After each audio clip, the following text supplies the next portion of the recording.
buying or purchasing a home is a very personal matter. And we need to understand that this is very personal.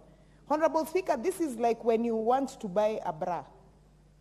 Because unlike when you want to buy a bra, when you want to buy other clothes, you can take them for fitting. You cannot do that to a bra. You are either a size 38B or a size 34B. That is how personal it is when you're buying a home. Because it is said in this bill in Part 1, Sub-Article 3, that it gives effect to Article 43 of the Constitution in terms of accessibility and adequacy. When you're talking about the matter of adequacy, and you tell an individual who is used to living with 50 people in the same boma, that now you're going to live in a house, a one-bedroom house. How is this being adequate to the needs of the people?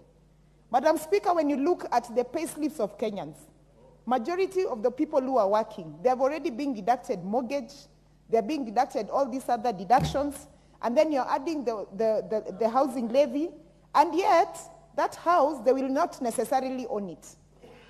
Honorable Speaker, we had the new speaker. You told us about the fact that we get deducted VAT, and some people are deducted VAT even if they don't have children. But I would like to educate you that VAT is a deduction that goes into a wider basket. Housing levy is specific. It goes into a specific levy, and therefore you cannot compare the two. That is like comparing a tomato to a potato. It doesn't work like that. Honorable Speaker, I'd just like to give you a comparative analysis of other countries.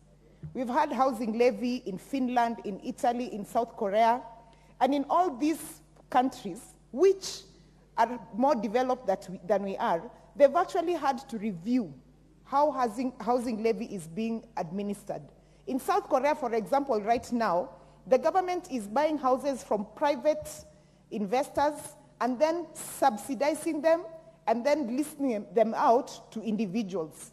Secondly, in a place like Finland and Italy, people are advised to rent to own. So you're deducted money, yes, from your salary, but that money goes towards a home that you're already staying in, so you're renting to own to eventually own that home. That is not what we are working with in this country. Speaker, I'd also like to just look at Part 2 of subsection 7, where it talks about that one will be able to pay a penalty upon delays.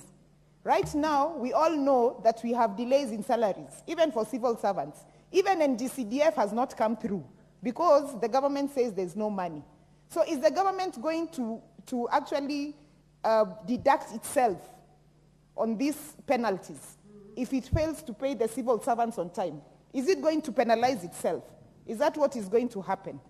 Honorable Speaker, and I just want to say this, and this is because in clause 30 and 31, we have a very scanty criteria. You cannot tell me that for me to own a house, I have first to be a citizen of Kenya who is 18 years.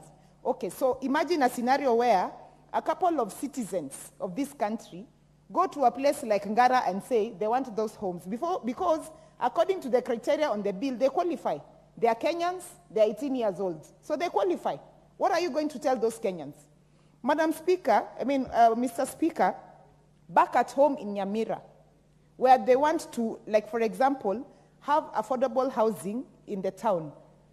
For us who come from the Nyanza region, and maybe in Western Kenya, owning a home means you have a compound, it has goats there, iko na ng'ombe, it has a space. That is owning a home.